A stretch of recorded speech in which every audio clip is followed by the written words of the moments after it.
Okay. So that kind of language, or tututukan ng baril and that sort of thing, that's radical language, that's a lie. And amoy na amoy ko ang CPP, NPA, NDF sa lengguwahe na ganyan. There is no truth to it, in other words, Togs. There's none. Okay. You know, the CPP, NPA, NDF is a bunch of liars. Yung sinasabi nga ng mga former cadres, ang una nilang ituturo sa iyo, ang unang requirement sa iyo pag CPP, NPA, NDF ka, ay maging sinungaling. So kahit wala po yung agreement na yan, ang kanilang tinatawag na academic freedom ay mananatili. Kaya po sana yung mga ibang mga kasamahan natin, mga kapwa ko graduates ng University of the Philippines, sana po wag na nating gamitin itong misleading na issue.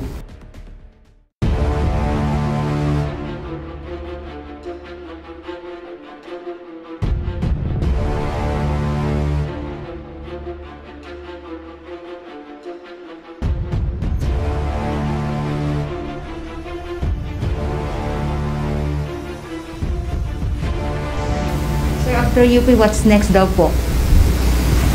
What's next? Nothing. They will exist as before. They can do anything they want. Yung sinasabi nilang infringement of academic freedom, I think Attorney Arevalo will explain to you what academic freedom is.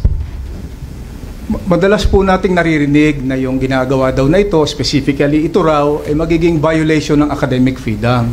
Narinig na po ba natin ang paliwanag nila kung anong academic freedom ang nababiolate dahil sa pagsasara nitong agreement na ito?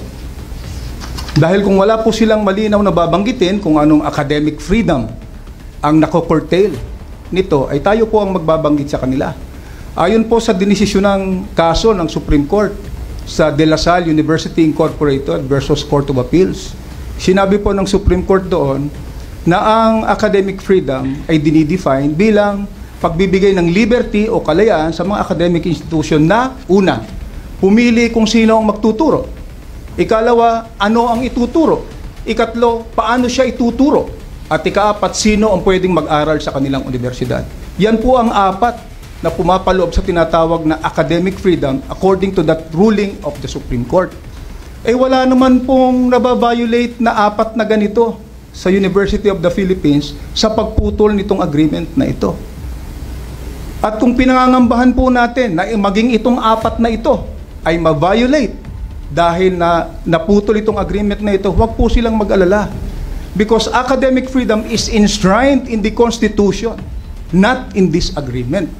So even if this agreement is abrogated and voided by the passing of time, by the reasons I explained earlier, and by the act of the Secretary of National Defense as confirmed and validated by the President of the Republic, then wala po silang dapat pangambahan sapagkat inuulit ko po, ang academic freedom according to that definition and what encompasses academic freedom is enshrined in the Constitution, not in the four corners of this agreement.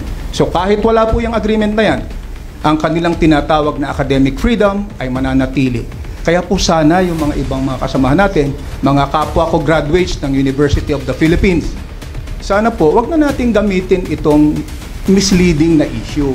Wala naman pong academic freedom na mako-curtail o may impinge dahil sa pagsasara ng agreement ito. Dahil inuulit po natin, ang academic freedom, even according to that definition, is enshrined in the Constitution, not in this agreement. Ito, kakawin ko rin, no? Kasi ito yung sinisigaw din ng mga kabataan din and also yung mga profesor ng UP na pag mangyayari raw yung kagaya ngayon, no?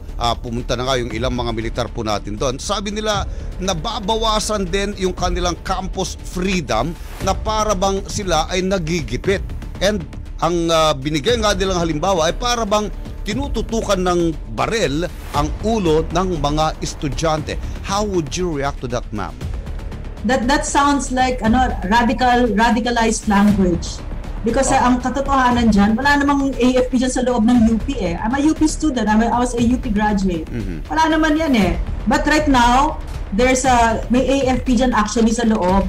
Pero yung project nila doon sa UP communities, yung tungkol sa mga gardens. Kasi nga, nangyari itong pandemya. So tinuturuan natin yung mga kababayan natin na to grow vegetables. So may community work ang AFP dyan. Hindi yan militarization. Okay. So that kind of language or tututukan ng baril and that sort of thing, that's radical language, that's a lie. And amoy na amoy ko ang CPP, NPA, NDF sa lengguwahe na ganyan. There is no truth to it, in other words, Togs. There's none. Okay. You know, the CPP, NPA, NDF is a bunch of liars. Yung sinasabi nga ng mga former cadres, ang una nilang ituturo sa iyo, ang unang requirement sa iyo pag CPP, NPA, NDF ka ay maging sinungaling. Alam mo kung anong masaklap dito? Ito yung mga pinaaral ng bayan ang nagpapahirap sa bayan. Sino ba ang mga arkitekto ng CPP, NPA that this is a declared a terrorist organization? Who is behind all of this? These are UP students, UP graduates. Okay. Yan yung masakit para sa akin kasi UP din ako. No, pero what makes UP special na sa buong Pilipinas hindi sila pwedeng ipasok ng AFP at PNP. 'Di ba? Bakit? Sino kayo? Hindi sila pwedeng pasukan ng AFP at PNP. Yeah, yes. Pero Yusek, ang sabi nga kasi nila, yun daw yung sistema na umiiral dyan sa UP at maganda raw ang naging bunga nito. Just like nakaproduce ng mga matataas na leader ng ating bansa, presidente, senador, congressman, secretary, business leaders, etc. etc. No?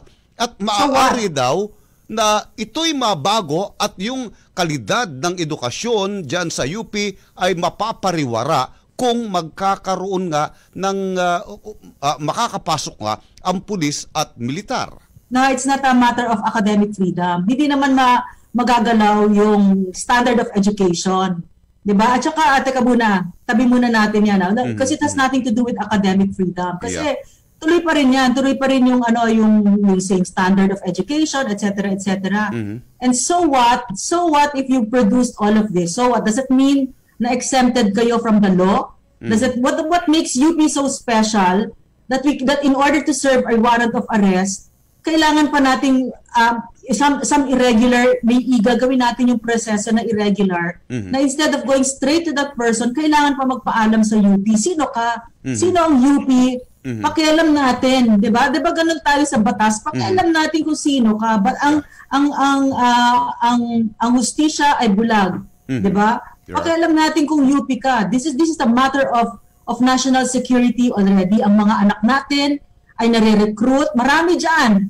If UP says na ang dami naging pangulo, naging maraming whatever, doktor, senador, marami din naging kadre, marami din naging violent extremist, marami din naging terorista, marami din ang pahirap at pasakit sa bayan na taga-UP dahil sa CPP, NPA, NDF.